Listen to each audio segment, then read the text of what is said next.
This week, the YWCA released its annual report on women. It found of 13 Supreme Court justices, only 2 are women, and that in local government, women make up less than 20% of the state's mayors. Across the wider community, women also earn, on average, 13% less than men. It's against that background that the state government has decided to cut specialist women's education courses at local TAFE colleges. It's also decided to close the Women's Studies Resource Centre, contrary to Labor Party policy. The government says it's about courses being funded according to demand, but students and lecturers are vowing to put up a fight, and one former minister says they have her support. For most of their lives, TANYA Wolverton and Janine Tian have assumed doors to higher education were shut to them. I am woman, hear me roar in numbers too. I've suffered from postnatal depression and various different things over the years after having children and getting married and whatnot. So my self-esteem had been crushed dramatically. I think it's scary because they think, well, school, and if it's anything like me, school and I were not good friends. But now study and self-esteem are their new best friends. The pair have been doing women's education courses, in their case at the Elizabeth campus of TAFE.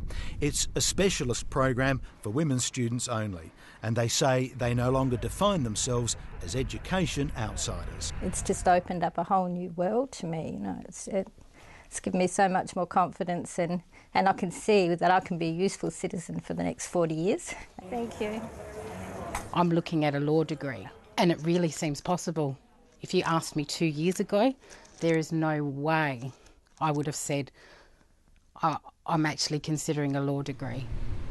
But they question whether that will continue. They say the government has cut back TAFE women's courses. Part-time lecturers have already been sacked, and there are no guarantees for crucial parts of the course.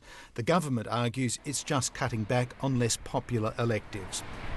For Labor MP STEPH, the changes come as unwelcome news.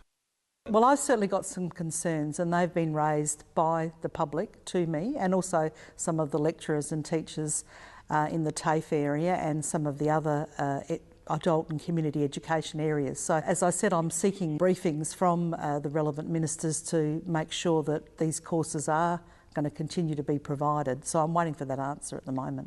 What we're doing is cutting back a number of courses. So the government's changing the way it delivers education, vocational education, and it's going to be a lot more demand-based. And simply people aren't using it. So where courses aren't being used, they become financially unviable, and those courses are then cut.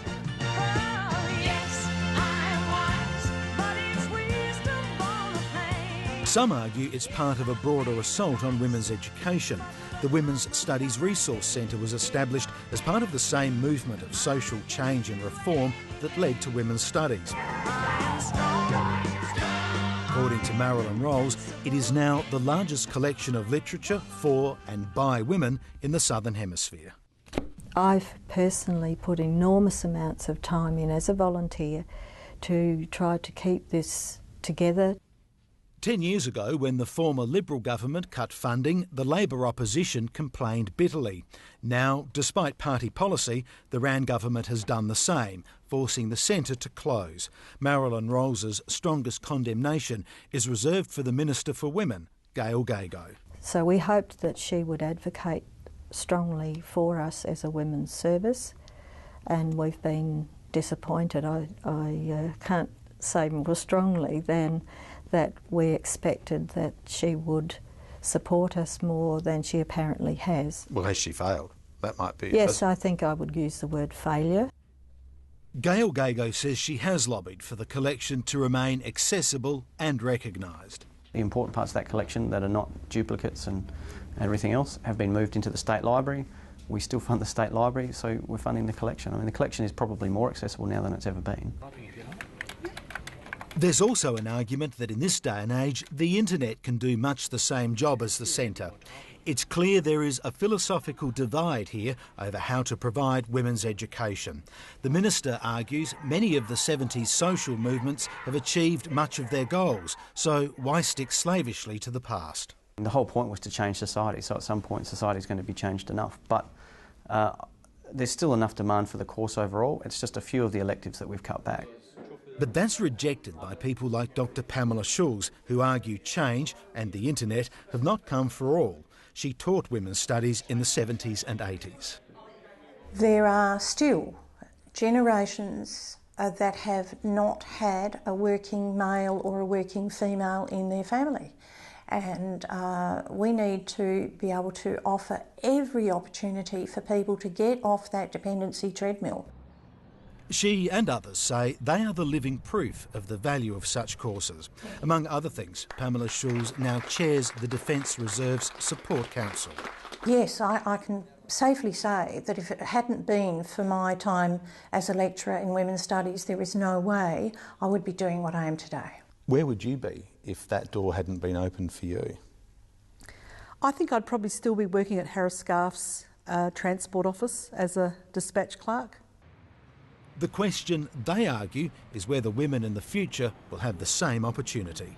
So there's always going to be demand for a course that caters specifically to women on getting them back into the workforce, and we're more than happy to provide it. As long as the demand's there, we'll keep providing it. South Australia has always been first at doing things. You know, the first woman on the Supreme Court, the first female governor. We certainly don't want to be the first to knock women's studies on the head.